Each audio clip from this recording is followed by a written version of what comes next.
Hello everybody. Today's video will be about the connection between ancient ruins, text, and our physics. So let's start. Let's start with the fact that during my research in the various places I found different parameters of comparison between the ancient ruins or text and physics in general. In the official academic approach in the field of history and archaeology, they don't accept a possibility of such a connection. In this video, I made a comparison with different parameters. We will see the comparison between ruins, text, and physics. So let's start. The first parameter is 6 pyramids. 6 pyramids which correspond to the theory of four-dimensional time or four-dimensional space of Dr. Dmitry Pavlov's theory. I mentioned this theory in the previous videos. You can find it in this channel. Let's start with the pyramids. In Egypt there are many buildings that have received the nickname pyramids. On the other hand, there are some structures that represent large pyramids and a very high level of quality. They have sides that are polished like a simple triangle and not terraced like stairs, as we can see, for example, in ancient Mexico or Guatemala. According to Dr. Dmitry Pavlov's theory, a cone of light emerges in a pyramidal shape with a square base and not rounded as in the theory of relativity. After Dr. Dmitry Pavlov made a comparison, he received parameters that corresponded to his theory and also to the meaning of the pyramids. I will only add that from geometry, Dr. Dmitry Pavlov wanted to build engineering devices. So let's see the parameters.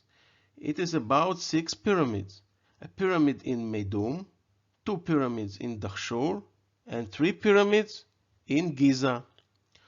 All of them had a square base, as in Dr. Dmitry Pavlov's theory. Second, the base angles of the pointed pyramids were similar or very similar or close to the angles of Dmitry Pavlov's theory. 3 pyramids in Giza were about 52 degrees according to Dr. Dmitry Pavlov's theory, 54 degrees. 2 pyramids in Dahshur were 43 degrees according to Dmitry Pavlov's theory, 45 degrees. In Meidum pyramid, 73 degrees, and also in his theory, 73 degrees. Number 3. In some of the pyramids, the surface remaining polished according to Dr. Dmitry Pavlov's explanation. If a device wanted to receive some signal more accurately, polishing is a solution, and therefore the blocks that coated the pyramids were polished. Conclusion: according to Dmitry Pavlov's theory, the pyramids were related to a four-dimensional time or space and new field that emerged theoretically. In my opinion, a beautiful idea and better explanation, in my opinion, than burial places for the pharaohs.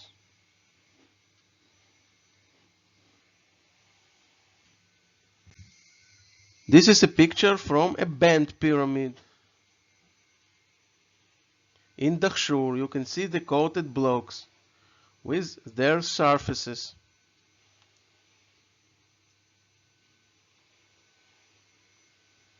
And what a beautiful surface, yes?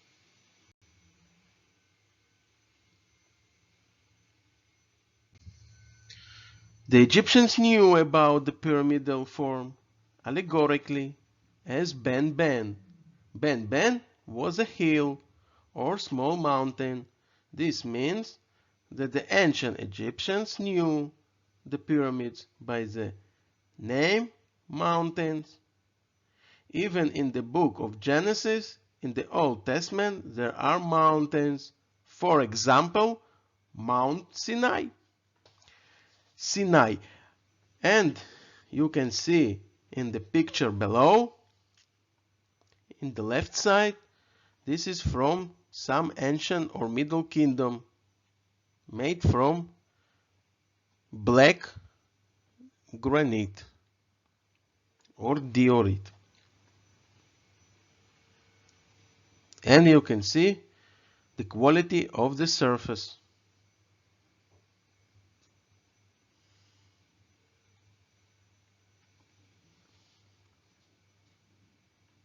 And the picture from the right side is geometry that get out from Dmitry Pavlov's theory. Second parameter, the chair.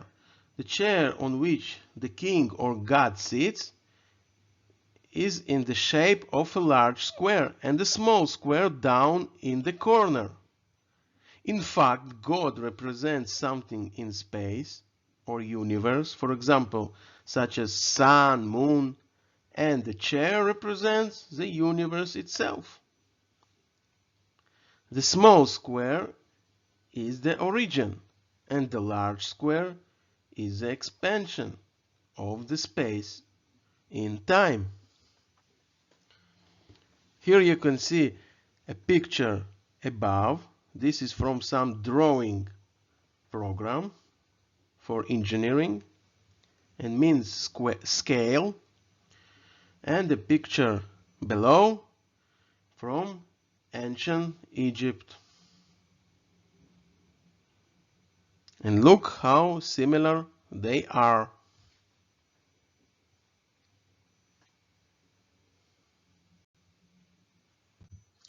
And this is the full view of this picture from ancient Egypt. This is from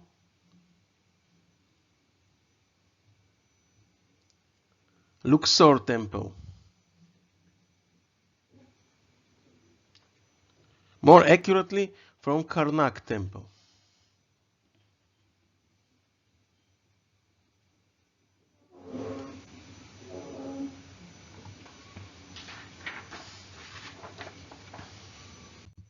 And this is another picture. Here we see a chair, a small and a large square on which the gods sit. This is from red carnelian.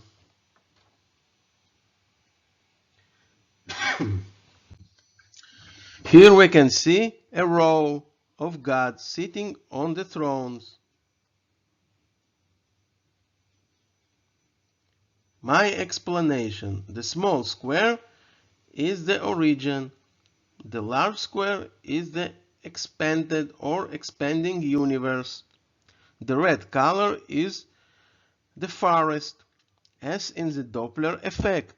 The large square can be all kinds of colors, mainly blue. And here we can see a small red colored square and a large square with all kinds of colors, including blue.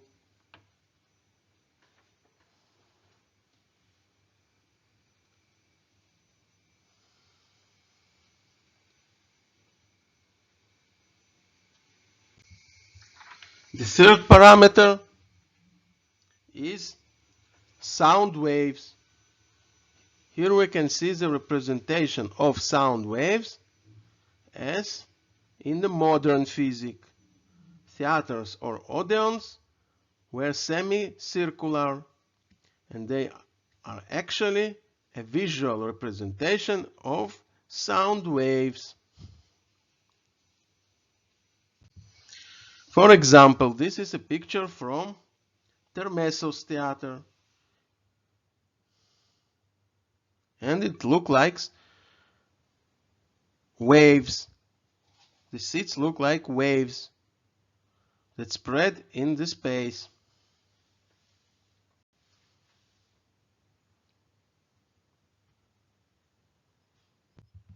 This is a picture from Epidaurus in Greece.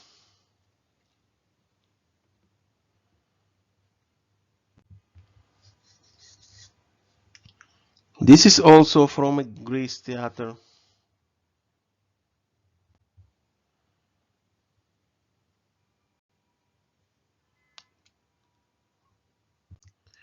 This is a picture from Delphi Theater.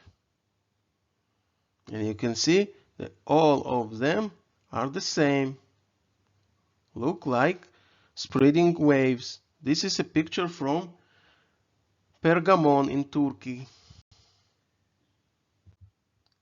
This is a picture from Odeon, small Odeon, black colored, from Catania in Sicily.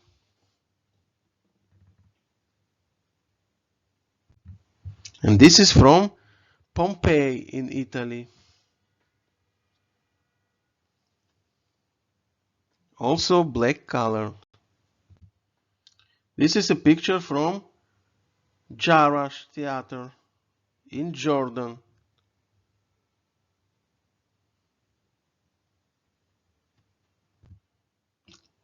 This is a picture from Agrigento.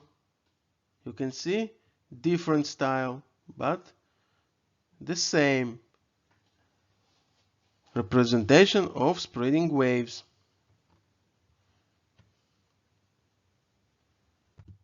This is from ancient Syria, Soweida. Also black color.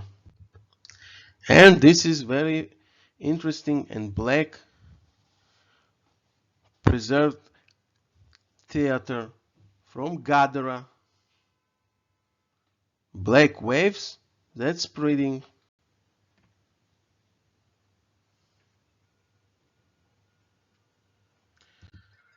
Now we're going to 4-parameter, a geometric shape that reminds of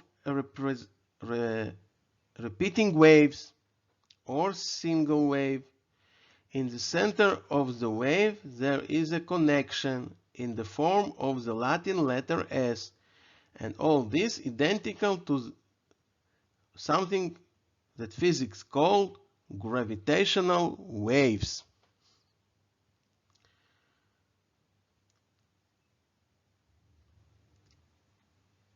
This is pictures from our modern physics today. This is how the physics show us the gravitational waves in the space. And those are pictures from, for example, from ancient Ukraine 6,500 years ago.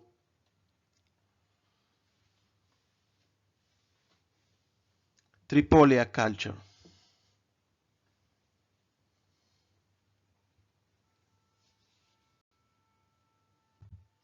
This is a picture from ancient Ireland some 5,000 years ago.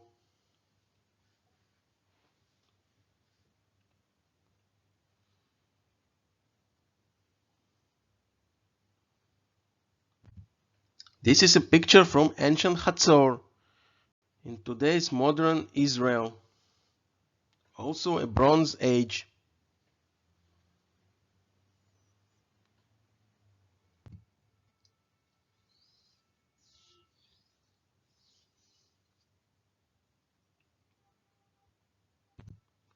This is a picture from ancient Greece. You can see a representation of gravitational waves from Sesklo culture some 7,000 years ago.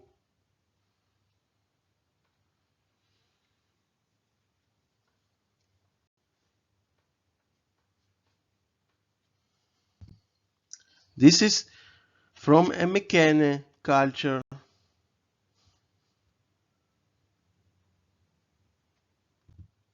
And here also a Mycenaean period, also in Greece.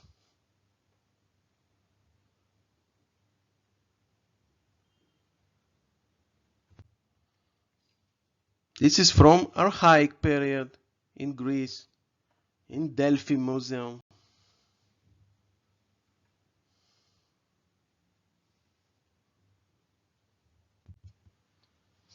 This is an example of representation of gravitational waves as a decoration from a Minoan culture.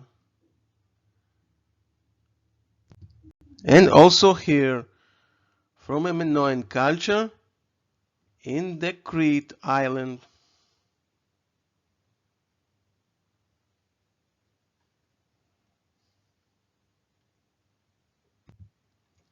And this is my favorite, if you remember.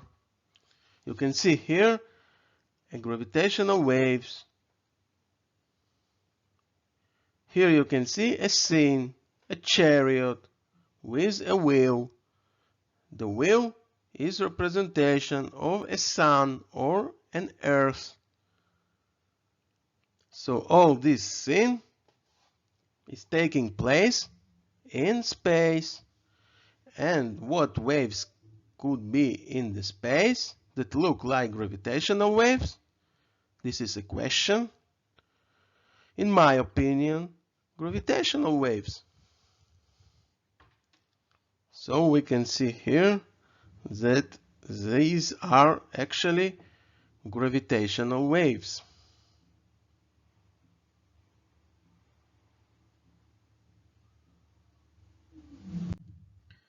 Here is some example from ancient Mexico.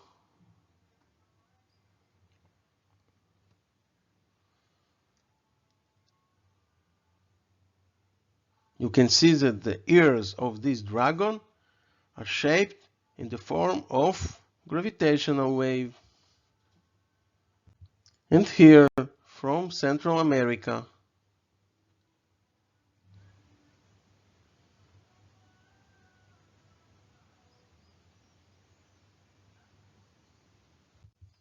And here another example from Central America.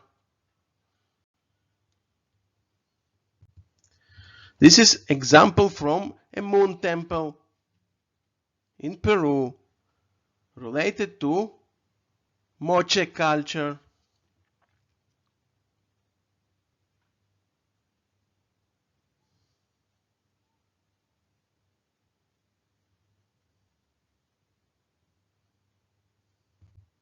And this is examples from ancient Peru.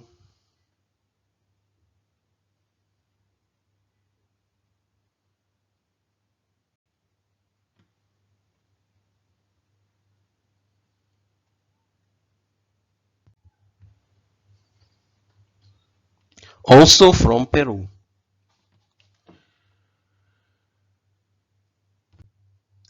Fifth parameter, waves spreading like waves in sea or lake.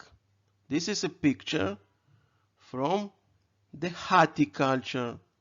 Hatti culture were before the Hittite culture. This jar is dating some 5,000 years ago from ancient Turkey. Alaka Huyuk. Sixth parameter, electromagnetic waves. Snakes are actually a representation of electromagnetic waves. They are good waves that are represented by good snakes, and there are waves that cause damage, and they are snakes with sharp teeth, fire coming out of the mouth, a scary tongue, scary legs and hands. But they all are the same. They represent the gravitational waves. the electromagnetic field. This is example from ancient Mesoamerica, Aztec culture.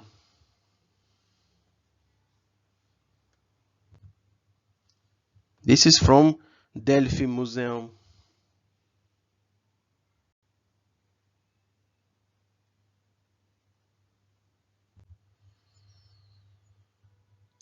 This is a picture of Gorgona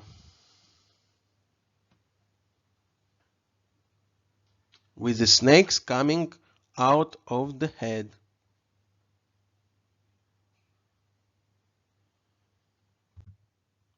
And here another example of snakes coming out of the head.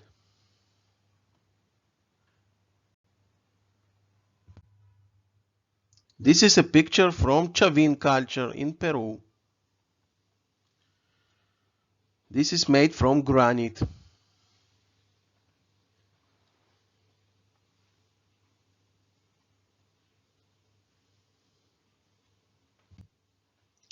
This is example from ancient Greece.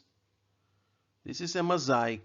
You can see here Hercules fought with Hydra, a snake.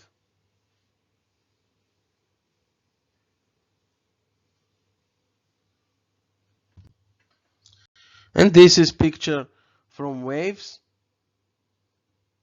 coming from the head of this creature. This is from ancient Peru.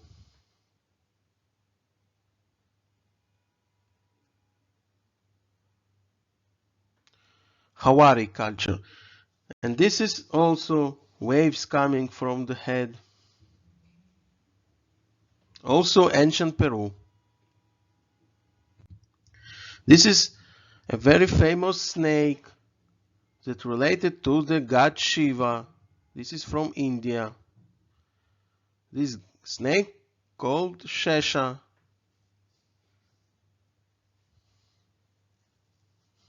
And here you can see a snake and the lion god Shiva. And this is a picture from ancient China, representation of red dragon.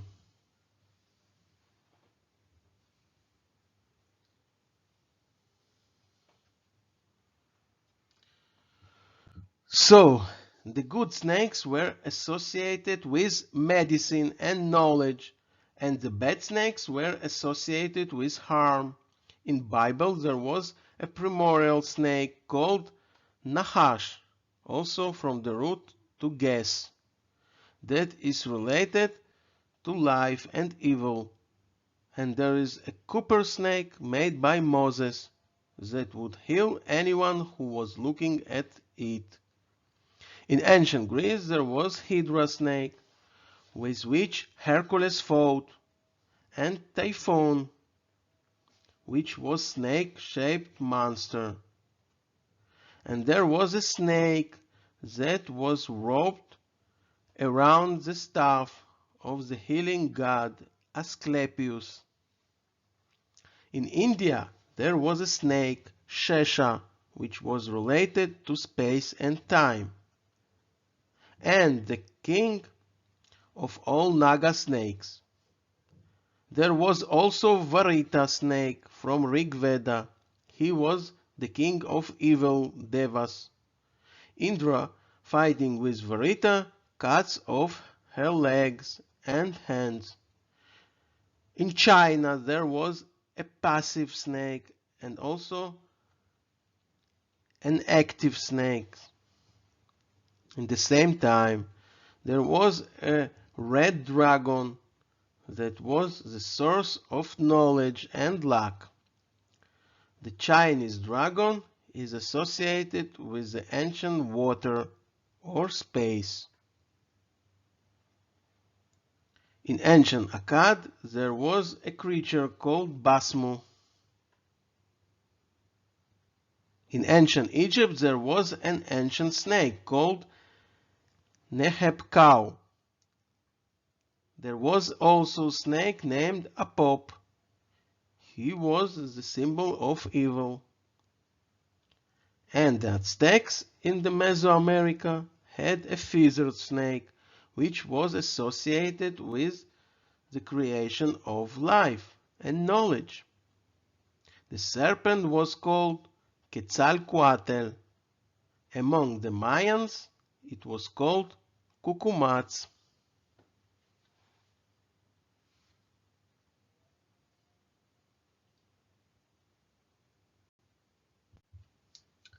Seven parameters. A double wave or two snakes as a symbol of an electromagnetic wave.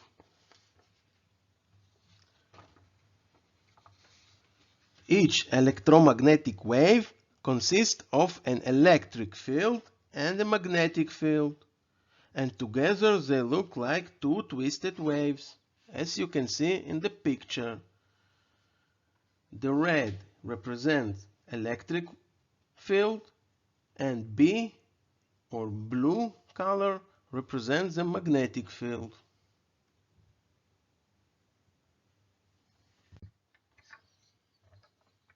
And here you can see a twisted snakes from ancient culture. This is from Peru. This is also from Peru.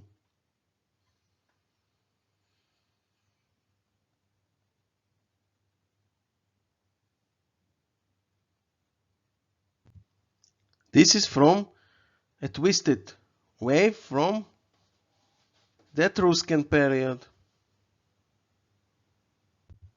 This is from a Mecanian period.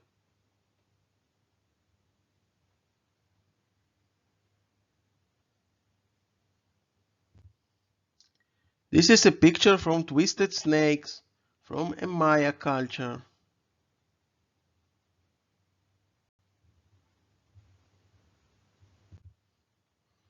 And this is twisted waves that decorate the plate.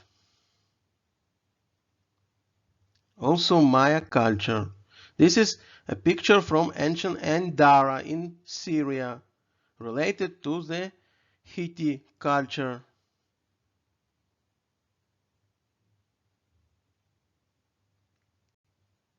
Made from black basalt. You can see also a picture from ancient Serbia and also from ancient Iran.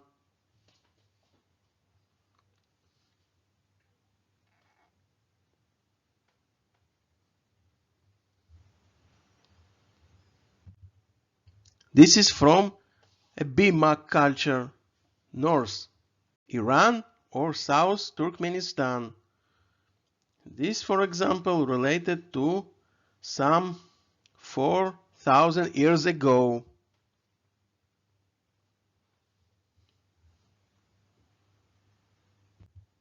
And this is picture from twisted snakes from the Akkadian period.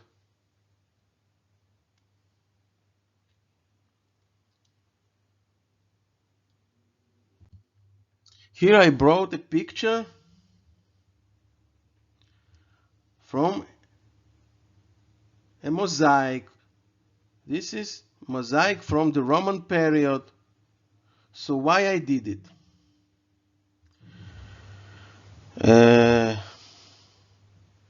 All the mosaics have representation of a different geometry or a scenes. For example, from ancient Greece and the god Helios in the chariot. But in almost all cases, the frame remains constant in the style of two twisted waves. Actually, this means that for us humans, the world around us looks different and separated, when behind the scenes it's all a representation of electromagnetic waves. And this is exactly what we can see in this picture.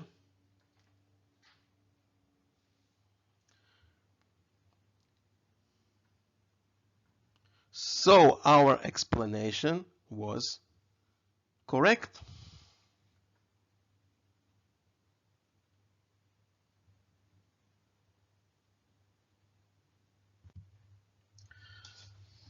Parameter number 8. Animals on wheels actually symbolize the movement of stars in space. This how the animals look in a view of a modern astrophysics. You can see here combination of stars that became animals.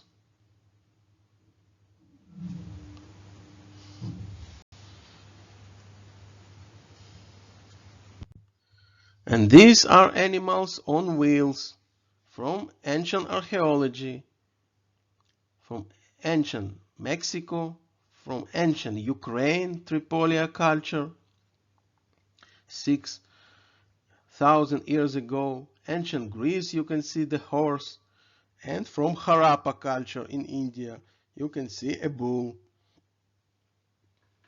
And below you can see some interesting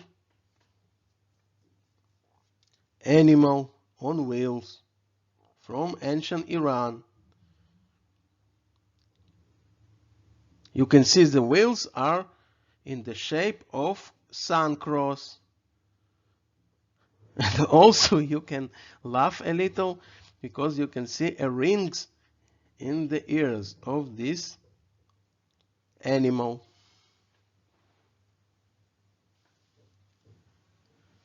So the wheels represent the circular motion and the animals represent the stars. This is how it looks from the real findings.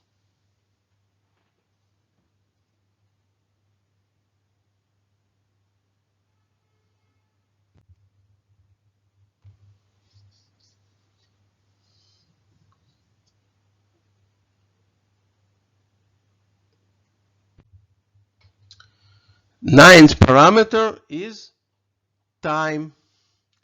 Concept of time, what does it mean? Or simply, what is time anyway? Anyone can say that we live in 3 dimensions of space and some time. The sun rises and sets, it's time. The pulse we can feel, it's time. The numbers on the clock, it's time. At the beginning of the last century, special and general relativity arrived, and all kinds of strange descriptions began to appear: relative time, time related to space, and more. According to the theory of relativity, we live in the world with 3 dimensions of space and 1 dimension of time. That actually is a clue that we are living in 4-dimensional world, as the theory of Dmitry Pavlov. Today there is also a theory of 4-dimensional time, theory of Dmitry Pavlov. The Roman Emperor Marcus Aurelius, 2nd century AD, wrote, "Time is like a river made up of events that take place and a strong current. As soon as the things appears, they are swept away with the current of time, and another thing coming and replace him, and it too will be swept away, and so it will continue on and on." Let's see how time was defined in ancient texts. For example, in Atharva Veda, it's one of the 4 Vedas, book 19, hymn 53. It's about Kala, time. Kala means time. Having 1,000 eyes, and the horse with 7 bands of time pulls us forward. The wise surpass him. His chariot wheels are all the worlds of beings, the 7 wheels of time and 7, I think, chakras, yes, immoral island ships, are the axles of the chariot. A strong wave dwells on time. You can continue reading, but the concept you can understand. This text is talking about the time before Einstein period, or before Einstein was born. This is a continue. This is a game number 54, also in blue color, and you continue and reading.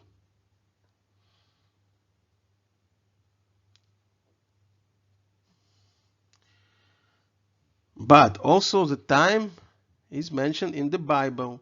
Time as it appears in the book of Psalms and the book of Genesis. 1,000 years in your eyes as yesterday, for it will pass and I will keep it in the night. This is a quote from the book of Psalms. In the book of Genesis, chapter 1, there are 6 days of creation and the Shabbat day, and a total of 7 days. In my opinion, the scenes from the Psalm, the sentence from the Psalms can be interpreted as follows. 1,000 years are like yesterday. This means every day is 1,000 years in relation to yesterday. Hence, the days of Genesis can be seen as 1 day, 2 days, 3 days, or 1 day. The second day is 1,000 years. The third day is 1,000,000 years. Conclusion.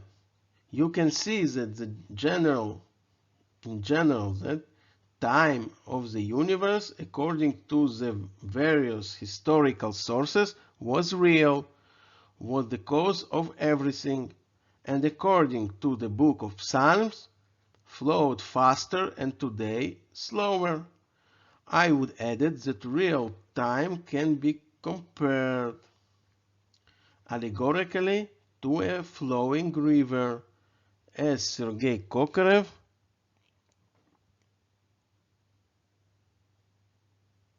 afforded some years ago. I would add that real time also can be related to flowing rivers, but not like the Emperor Marcus Aurelius said, but as the whole universe is in the field of time and flows in it.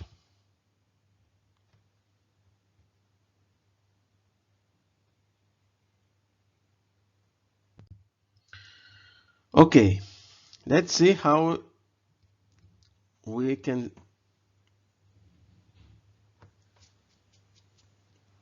read the Bible. In the book of Genesis, chapter 1, there are 7 days of creation, 6 days of work, and 7 days Shabbat. On the first day it says, and Elohim called the light day, and the darkness he called night, and there was evening and there was morning, 1 day.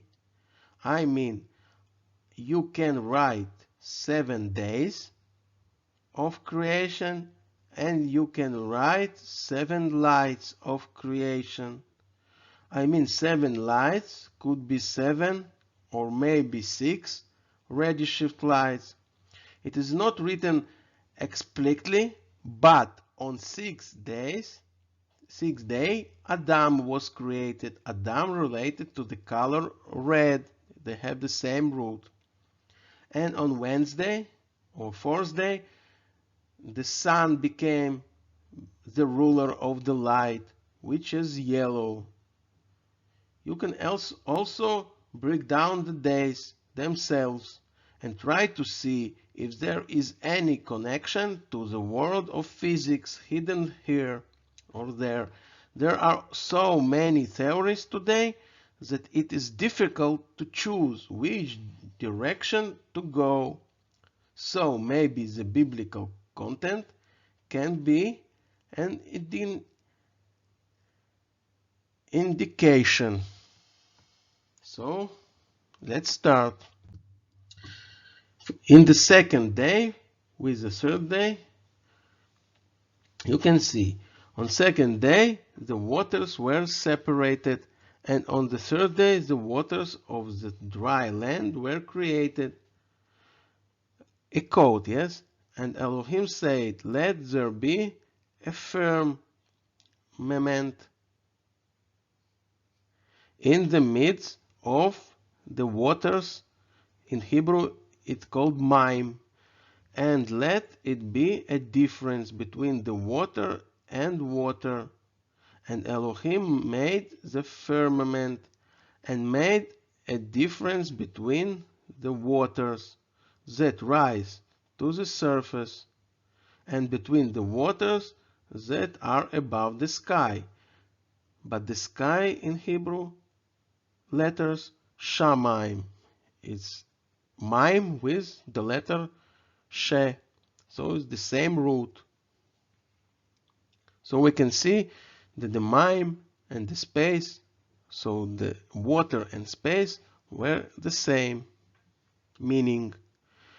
And Elohim called to the firmament sky Shamayim, and there was evening, and there was morning, a second day. And Elohim said, let waters under the sky flow to one place, and there dry land appeared. And Elohim called the dry land earth, and the reservoir he called seas, in Hebrew yamim, also days. So, how earth got its water? There are all kinds of theories. One such was published in 2020 by researchers from French Academy, if I'm not mistaken. In the article, they proposed that meteors called Ce, which contain enough hydrogen to produce water in sufficient quality. Also, you can understand from the book of Genesis that water could have formed on the earth already in its first stages, and also connect with time, because Yamim is days. So in the first chapter, the days was related to light, and now the spread of time, of velocity of time, changed and related to the waters. In the book of Genesis, on the third day, it is written, and Elohim said, let the earth be grass that sows seeds and trees. On the fourth day, in the fourth day, we are told about our solar system, or so it seems from the story. A great light, sun, and small light, moon, and stars. The sun became the ruler of light, implying visible light. The luminaries together became a new calendar, and essentially a changing concept of time. So here another change in the meaning of time can be seen. You can also see that the universe is now divided into three parts: the earth, the firmament, and firmament where our solar system is, and the sky, Shamaim. So it's like heaven or the rest universe or space, which is all the rest of space.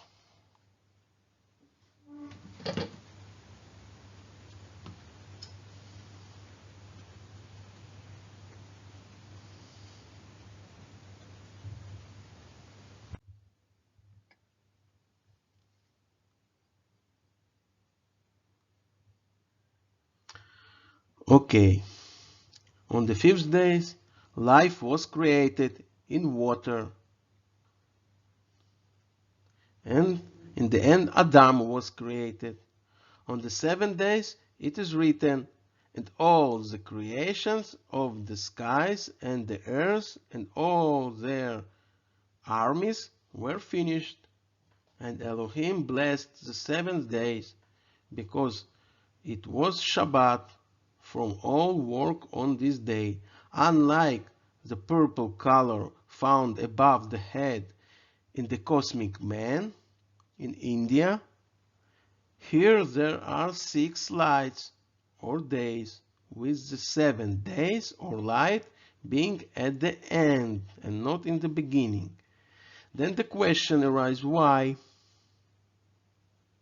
Here you can look at the interpretation of the word Shabbat.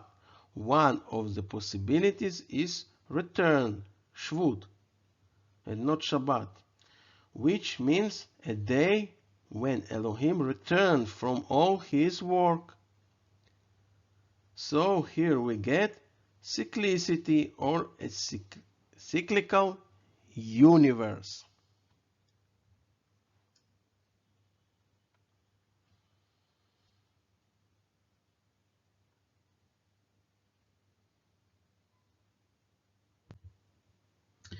And the 10th and the last parameter I wanted to show you is fractal cosmology. In physical cosmology, fractal cosmology is a set of minority cosmological theories which state that the distribution of matter in the universe, or the structure of the universe itself, is a fractal across a wide range of scales. Okay, you can continue and read by yourself the rest.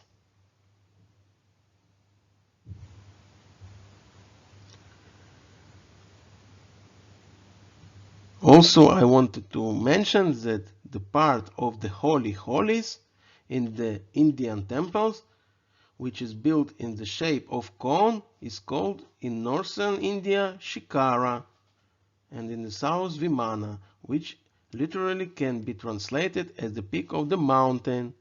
The cones themselves constitute a fractal structure of our universe.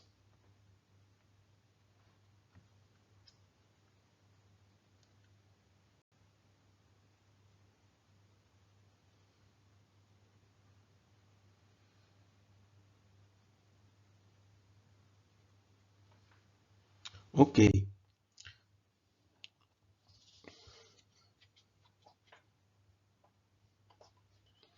This is a picture from ancient India.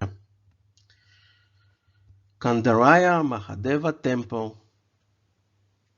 And you can see that his Shikara, the third part in the left side, is actually a fractal structure. If you are looking from the top view, you will see a circle, then 4 circles, then 4 circles around each of the 4 circles, etc., etc. This is a fractal structure. Okay, conclusion. You can see that in the ancient past, it was known about the way our universe works. In the future, there is a possibility to follow Dmitry Pavlov's idea and build reception and transmission devices based on the new geometry.